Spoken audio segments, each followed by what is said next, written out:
So you might have heard Geraldine Carter released a book for accounting firms about how to get down to working just 40 hours.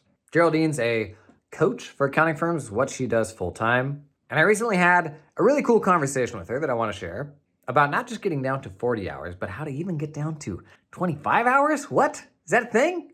It is. She's actually coached a bunch of people through doing this. So without further ado, here's Geraldine Carter. Let's talk about it. Come on in. Here's Geraldine.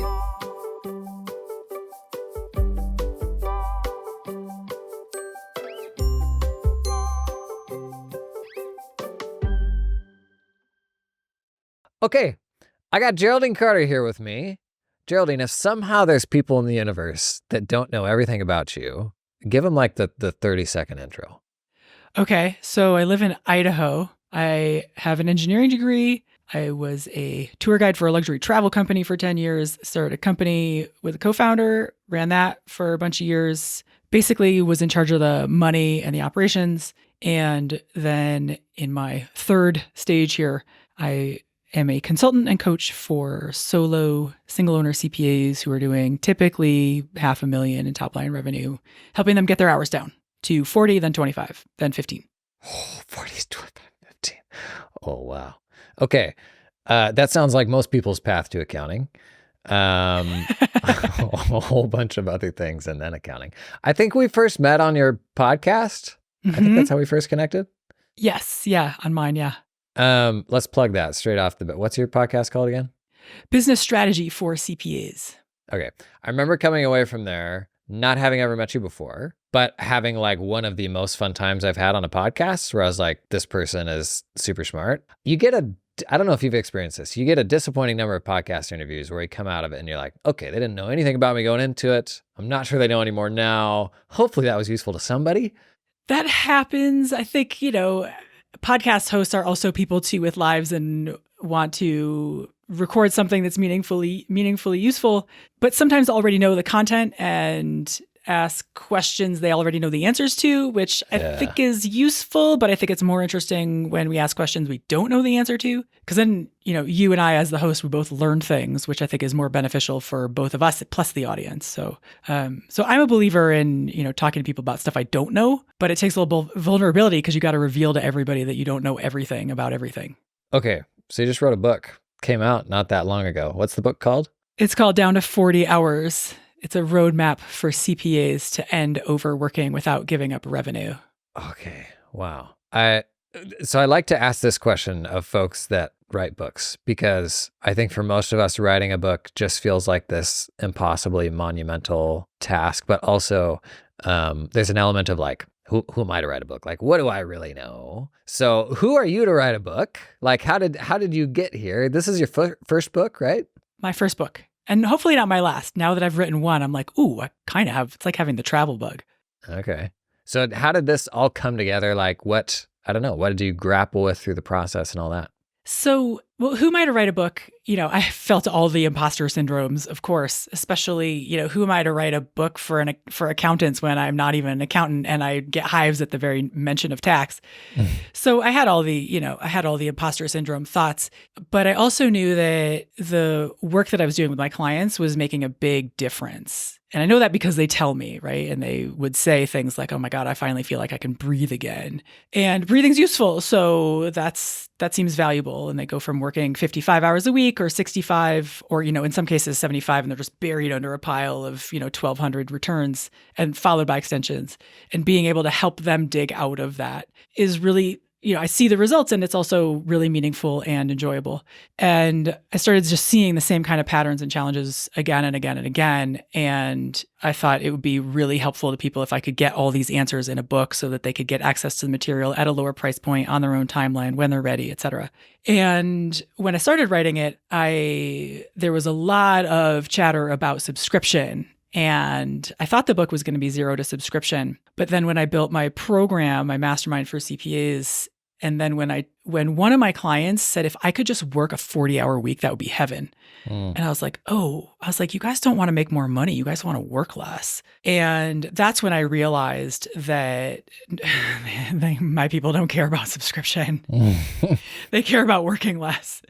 And I was like, I'm just scrapping the title. It was 0 to subscription. And I'm like, nope, we're taking a left-hand turn and we are writing the book down to 40 hours. And we're going to help CPAs go from working stupid, crazy hours to working, in air quotes, normal hours, whatever normal is, and doing it in a way that's not stressful and doing it in a way that doesn't blow a hole in their business, that doesn't, rock the boat and get water over the gunnels in a way that doesn't freak them out. How do we do that with CPAs? And once I saw that that was what they wanted, then it became really clear what to write, because then it was just my own work. Then it was just answering all the questions I get on the daily. So that's when that's when you got to do the heavy lifting or get the dirt under your fingernails of actually doing the writing. That's the hardest part. Once the writing is done, then it gets easy again and you get to do the fun stuff like the cover and the blurbs and all that. So it's not easy. In the middle, it's really hard, but it has been worth it in countless ways, not to mention the ways that it's already been helping people, here at home and also in various countries around the world. So it's already having an impact, and that's really cool. Okay, so how far down the path did you get for this completely different book before realizing that wasn't the book that you wanted to write? I had probably written the outline and maybe 2 to 3 draft chapters. So in terms of total workload, knowing what I know now, I'd probably done 10% of the work. It felt like I'd done 50. But had you not started down that path, you wouldn't have found the better book to write, right? Maybe not, but certainly I'm a believer that answers become clear when you get in motion, that the way to find the answers is to just get started and stop thinking. Boy, ain't that the truth. So for folks like deciding where to spend their time, books in 2024, books themselves don't really seem like a way to make money. Like what made it worthwhile for you in your business, like coaching firms? What made it worthwhile for you to do this? Yeah. So not to think about it as a direct money maker, right? The 10 or the 16 or the $3 or whatever that you make in royalties, like that's not going to be the primary income generator. But what it does for me, number one, is change how I view myself in the accounting space. Because I think of myself as something of an outsider. Like, what is an engineer doing in the accounting space? Like, why am I here? Like, is it even okay that I'm here? Like, is it okay? Will you guys let me in? And being able to write not just a book, but to write the book for accountants and CPAs to get out of the habit of overworking and go down to a 40 or 25 or 15-hour work week and say, no, look, it is like this. Do it like this. Not that there's one answer, because there are many answers, there are many ways to do it, but it's absolutely doable. And this whole overworking and stress narrative that has been woven and spun for years for accountants isn't true. It doesn't have to be hard, stressful, overworking, etc. So to write the book, and be like, no, it's like this, just changes how I think how I show up for people, especially for my clients, like even today in Mastermind, just getting like, no, we are not doing it the old way. We're doing it the new way. And then also, for other people they're not prone to buying video courses. They're not prone to group programs. They're not going to invest in one-on-one coaching because it's a significant investment. To be able to have access to the content in a way that is dirt cheap, instantly available, and always in their back pocket, it just makes it so that the base of the pyramid, the square footage of the base, is that much bigger. And then hopefully, if I can convince enough people that this is a viable way, that they decide to take bigger steps for themselves in terms of reshaping their accounting practice. Yeah, what do you say to folks who grapple with the notion of giving too much away? Like even just down to writing social media content, folks will be afraid of like, oh, this is the secret sauce or something like that. Like how did you grapple with that? What is the way to give away as much as free for possible and get well paid to do it, right? And it's not here's why, is because knowledge is not the same as implementing. You can have all the knowledge in the world, but most people can't implement. It's too much. It's too many decisions. It's too fraught. It's too uncertain. It feels like feeling around in the dark. Even if you have the answer, it's still just too scary to do by yourself. So I'm not concerned about giving away all the knowledge. If there are people out there who can implement with the knowledge, awesome, go do it. I'm here for the people who want the knowledge, who need to be convinced of the theory, but then need help actually making the rubber meet the road. I think giving away the knowledge for free says, look, come over here and I'll help you do it. If you just want to know how to do it and you can do it yourself, great. But if that's not enough, come over here, I got you. So much these days is about discovery too, where like these folks aren't even going to know that you exist. Like if you don't put this stuff out into the wild. And even if there is like a tiny component of cannibalizing, I don't know, something that you would have done for somebody, I don't even know if that's real at all. Just like putting it out, like that's ultimately how folks are going to find you too, right? Yeah, it's way easier for the word to spread with something small like a book, because it's really easy to recommend a book to a friend, but it's a whole different thing to recommend one-on-one private coaching to a friend. You're not going to do that. Yeah. So the book has a sort of like underbrush, just like burns and spreads easily in the underbrush. And it's a low risk sort of recommendation. So it has like, it almost self-perpetuates, like it promulgates by itself. It's kind of wild because it starts to take on a life of its own that you're like, whoa, I didn't see that coming. I would almost argue too that books do this in a way that's different to anything else. Like recommending a great book is almost like, I don't know, there's almost something like not aristocratic about it, but it's like, it's kind of like a real, I don't know. It feels more impressive than recommending a YouTube video, you know? Yeah, because it says that you know who you're talking to. And like, I found this thing and I found it before you did because I'm the cooler kid and I'm more plugged in. I mean, it's not really that, but it's kind of that. And I know that this thing will help you because I had this problem. I read the book. It made a huge difference to me. I know you have the same problems, dear friend who's an accountant. Read this book. I know will be good for you in the same way. And it's like giving a gift, right? It's like you get something when you give a person a thing. You get the joy of knowing that you've given somebody something of value. This episode is sponsored in part by LiveFlow. LiveFlow puts your client reporting on autopilot because you can sync any old report out of QuickBooks to Google Sheets or Excel. I say any. Every report that I've ever tried to run from QuickBooks, you use LiveFlow to sync that report out to your favorite spreadsheet app. But then that's just where the fun begins. You can like move stuff around, like move the cells around and they'll continue syncing from the accounting system. You can use a different sheet and point to the cells in the report. So you can build your own like custom reporting suite that's actually being fed live data from QuickBooks. And it means whatever reporting that you are running for your clients, LiveFlow is going to support it. Even if it is just like boring old balance sheet, boring old P&L, whatever, sync those into specific sheets in a workbook, but then like build your own like KPI summary or aggregation of like, you know, the most important things that you want your client to pay attention to. All of that inside of a single Excel workbook, Google Sheets, whatever you want. And it means you're not subject to just the reports that QuickBooks will run. It means you can get people access to information without them having access to the QuickBooks file. See where I'm going with this? A lot of helpful things you can do with that. Just getting them access to like part of your QuickBooks data. Sync it out to a spreadsheet, just give them access to the spreadsheet. LiveFlow is the peanut butter to your QuickBooks jelly. Ooh.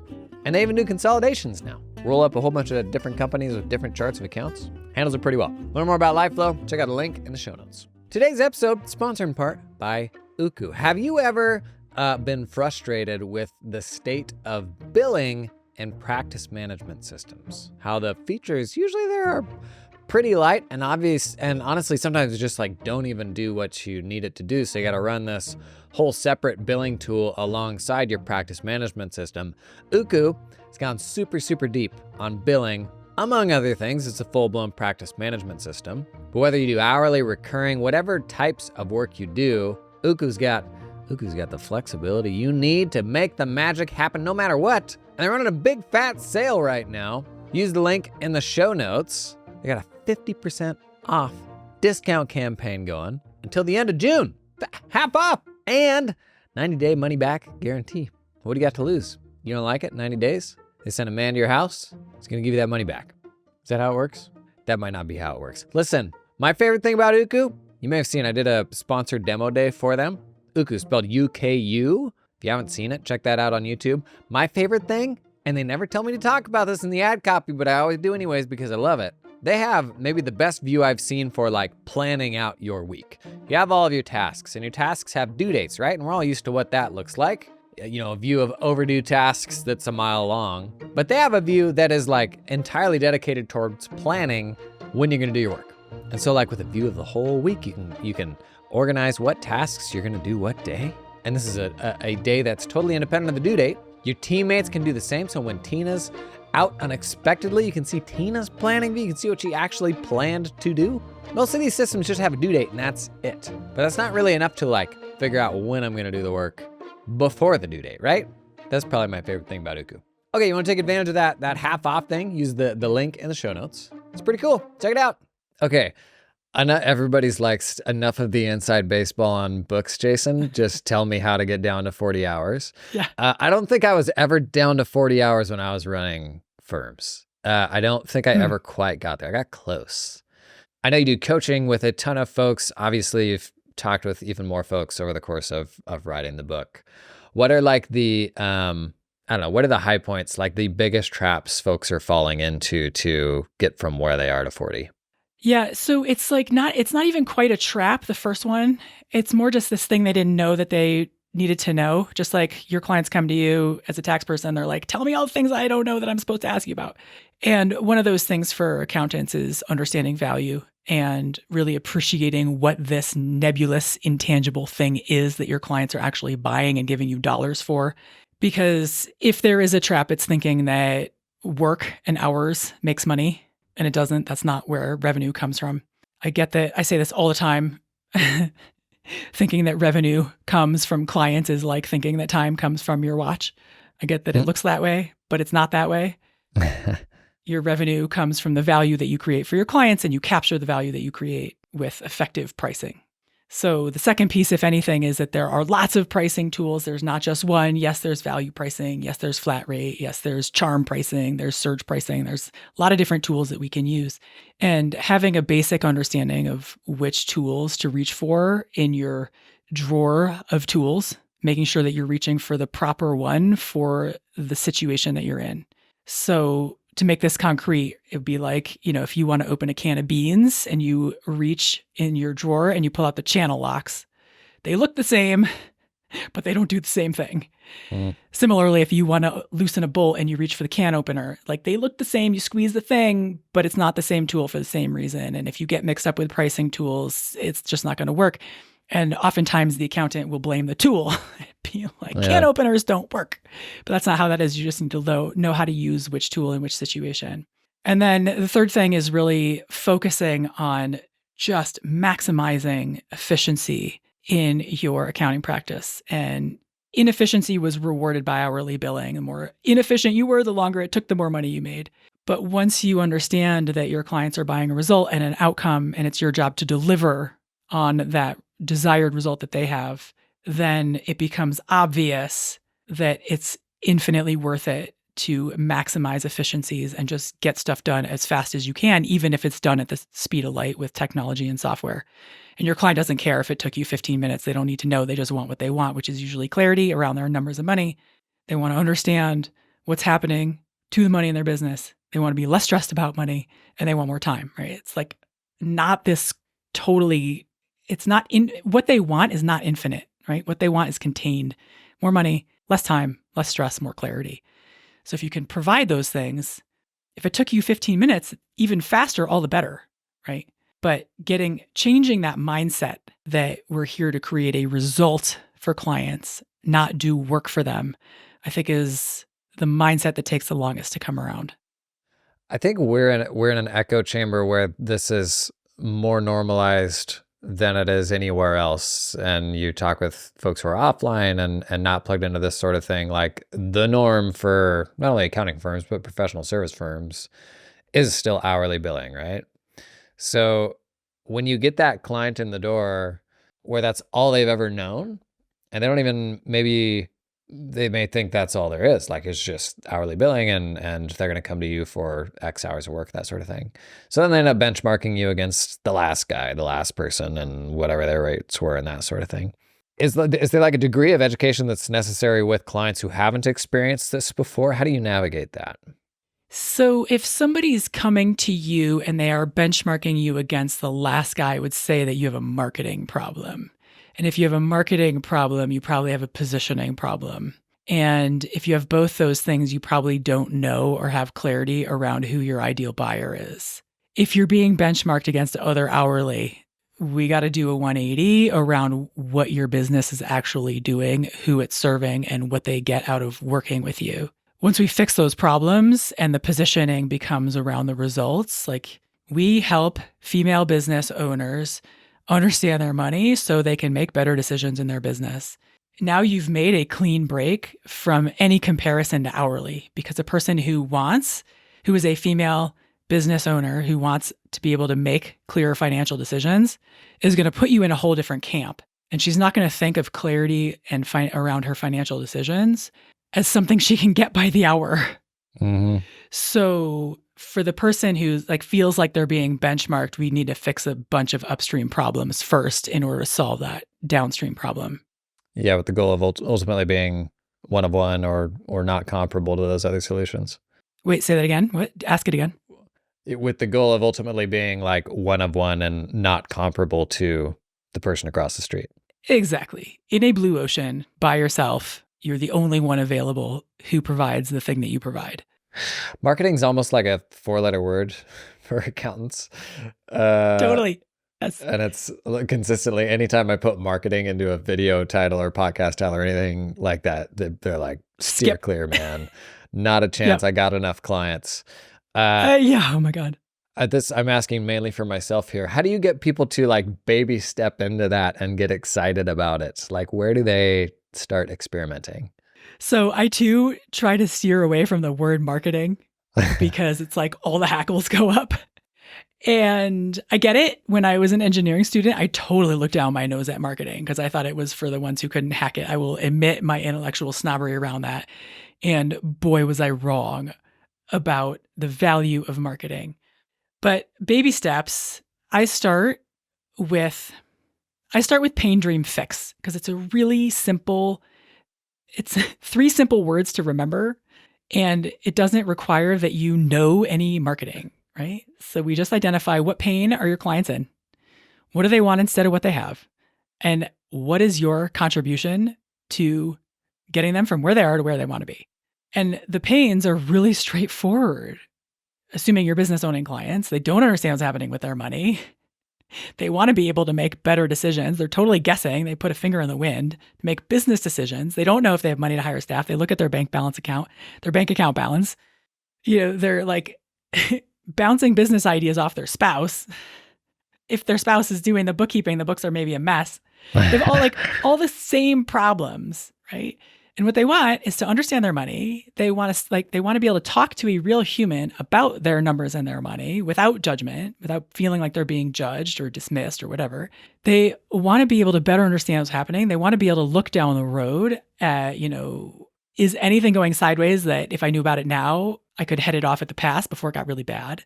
The things that they want are really simple. So that's where I start with my clients is let's just pick a couple of great clients, figure out what pains, what are they struggling with? What do they want instead?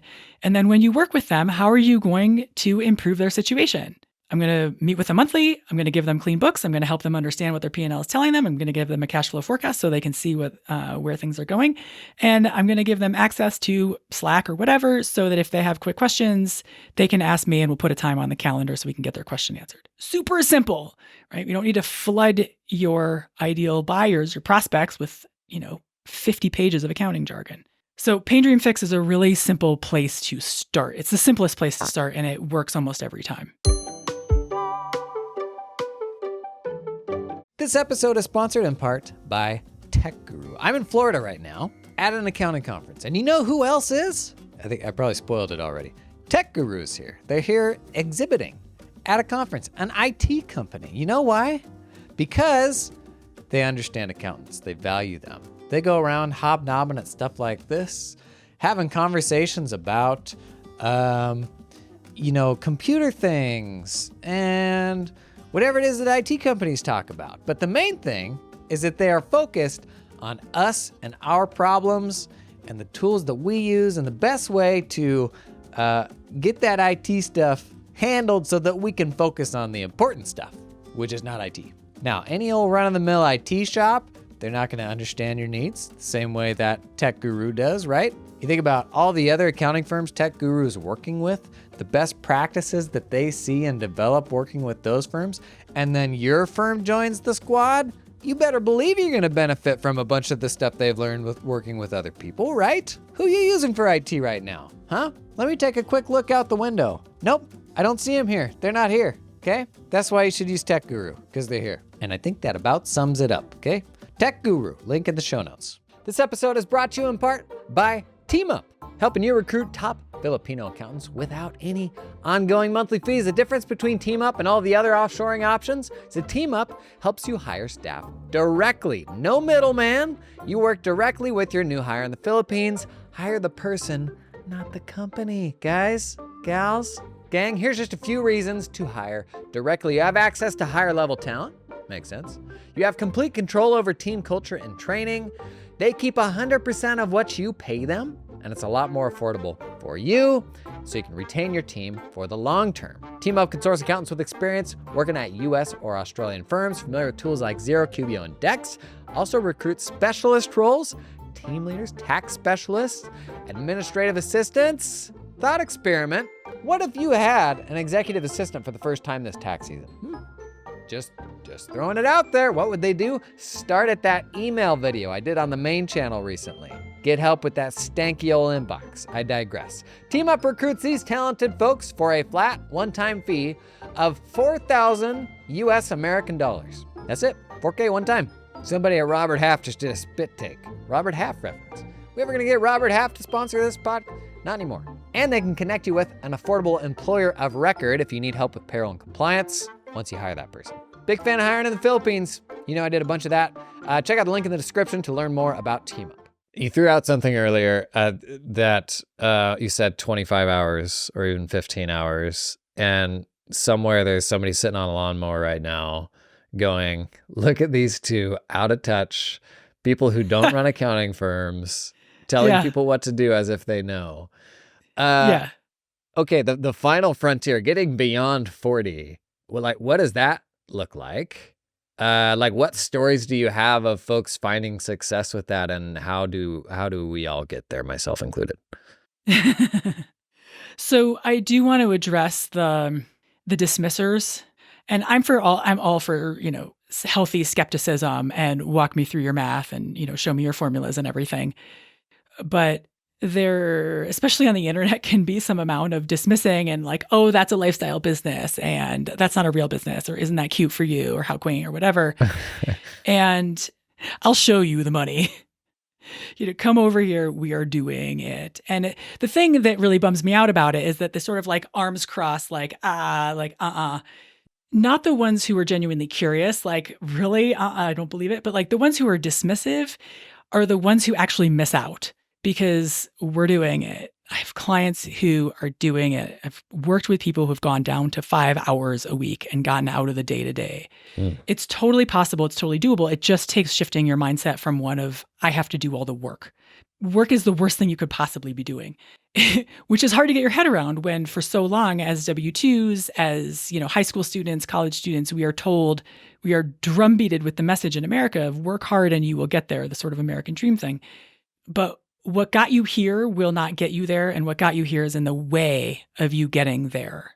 We have to let go of the idea of working to create revenue. That's great for your W-2s.